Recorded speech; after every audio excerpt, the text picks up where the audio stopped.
7 tahun kedua jadikan dia sebagai tawanan atau tentara, dididik disiplin. Makanya kata Rasulullah apa? Umur 7 tahun ajarkan sholat, gitu kan. Pisah kamar, mulai dilatih puasa, belajar nutup aurat. Kenapa? Udah mulai nyambung tuh selnya. Kalau 0 sama 7 itu kita tuh kerjaannya nyanyi, cerita, biar tersimpan aja. Makanya punya anak kecil, punya main sama cucu cenderung ya awet muda sebetulnya. Karena dia nyanyi lagi gitu. Dan itu efeknya luar biasa. Jadi anak saya tuh 7. Nah yang ke-7 ini ketika saya menjelang umur 50 tahun saya hamil lagi. Jadi masih punya baby, punya anak umur 7 tahun lah. Nyanyi lagi kita, ya Allah nana nyanyi gitu. Jadi hampir sama dengan usia cucu saya gitu, nyanyi lagi gitu. Itu pengaruh gitu. Nah ini kalau kita nggak ikhlas kan pengennya marah-marah kan gitu. Aduh gitu ya. Kalau kita lihat, oh dia masih usia 0 sampai 7 anak atau cucu, oh berarti cerita gitu. Karena nggak bisa, nah Rasulullah bersabda dalam hadis, nggak bisa. Melatih dia makan, melatih dia gitu ya, belajar, sholat, apa tuh semuanya. Kalau nggak pakai cerita, pakai lagu. Kalau nggak dia mumet gitu ya, apa stres gitu. Terus bagaimana kalau 7 tahun kedua dididik disiplin. Nah baju kotor di mana? Sepatu di mana sepatu? Gitu. Udah mulai sholatnya mau jam berapa? Misalnya sholat asar mau jam 4 atau jam 5. Gitu kan. Nanti mendekati itu masa 10 tahun, masa murahakoh, mendekati baligh. Jadi kalau baligh dia udah siap terbang, udah bisa sholat, bisa nutup aurat, bisa gitu. Banyak jamaah yang bertanya begini, Bu Fatia, anak saya umur 17 tahun, terus dia gak pernah puasa, setiap puasa kalah terus, boleh gak bayar fidyah? Halo, 17 masa bayar fidyah, saya bilang. Itu buat lansia. Kenapa? Karena 7 tahun kedua tidak dilatih. Jadi nanti 10 tahun kita lihat nanti, kalau dia menjadi anak yang menyenangkan gitu ya, itu hasil sentuhan kita kepada dia yang menyenangkan dia sehingga dia pun menyenangkan kita. Kalau dia menyebalkan, boleh jadi perilaku kita atau pendidikan kita kepada dia menyebalkan sekali buat dia. Pesan Rasulullah apa sih?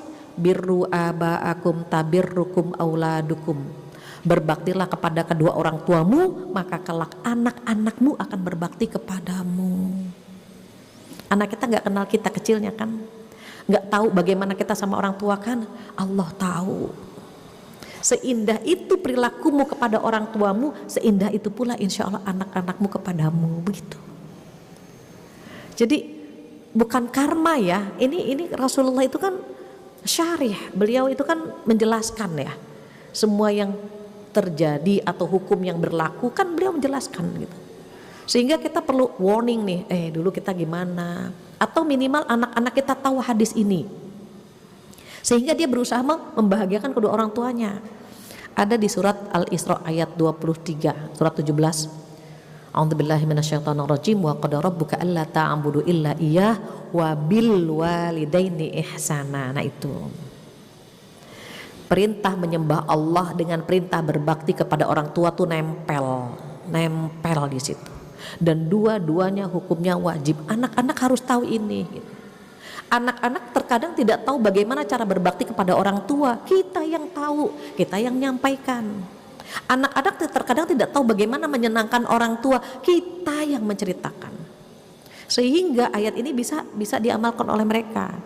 Sharing sedikit. Suatu hari anak-anak kalau udah zikir main game, zikirnya gini kan, udah kalau udah zikir disuruh tuh susah gitu kan, nanti lah gitu ya. Nah makanya 7 tahun kedua capeknya di hati. Aduh, nak sholat nak tar, kita ditembak terus, mandi nak nanti gitu. Capek hati kita kan, semuanya kapan gitu. Orang tua pengennya apa? Pengennya anaknya rajin sholat, mandi sendiri, belajar sendiri gitu kan. Terus tugas kita ngapain? Gitu kan. Maka ketika tinggal nunjuk-nunjuk aja gitu kan ya. Nah ketika suatu hari anak-anak itu tak tolong nanti lagi gitu ya, lagi main. Saya pura-pura nggak nggak pakai kacamata. Nak, coba nak tolong bacakan ini surat Al-Isra ayat 7 ayat 23, artinya apa ya nak? Dia bantukan bacakan. Allah telah memerintahkan gitu ya. Terus sampai ketemu imma yablughanna indakal kibaru ahaduhuma aw kilahuma fala taqul lahuma uffi wala tanharhuma. Uff, alif dengan fa. Indonesianya apa? Al a sama ha. Jika orang tuamu sudah lanjut, jangan mengatakan ah. Nah itu kalimat ah ini kan dia baca, oh gitu ya nak ya, maka janganlah gitu kan kamu mengatakan ah kepada orang tuamu dan jangan menghardiknya. Kita tanya, siapa yang bilang itu nak? Allah. Mulai Allah yang menyuruh itu, bukan kita yang minta. Allah udah baca ayat itu, masya Allah. Nah tolong, iya mi gitu.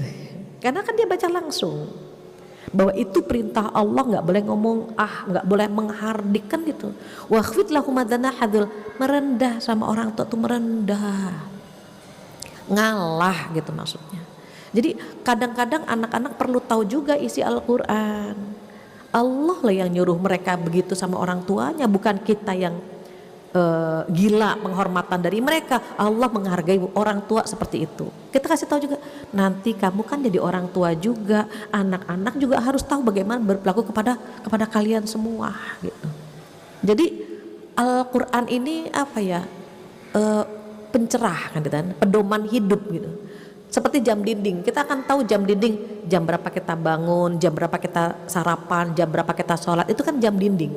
Sekarang jam dindingnya dicopot, kita injek-injek, rusak, kita kebingungan, ini sekarang jam berapa sih, kan gitu. Ini waktunya apa, waktunya makan atau waktunya main atau waktunya tidur, kita nggak pernah tahu. Sama kalau Al-Quran tidak dijadikan pedoman hidup, kita akan buta, kita akan kosong, bingung ini tujuan hidup apa sih gitu. Tapi kalau kita tahu, wa ma khalaqtul jinna wal insa illa liya'budun, tidaklah aku ciptakan jin dan manusia kecuali untuk beribadah, maka menservis suami senang ibadah, menservis anak-anak senang ibadah, mencari nafkah rajin ibadah, tujuannya ibadah semua.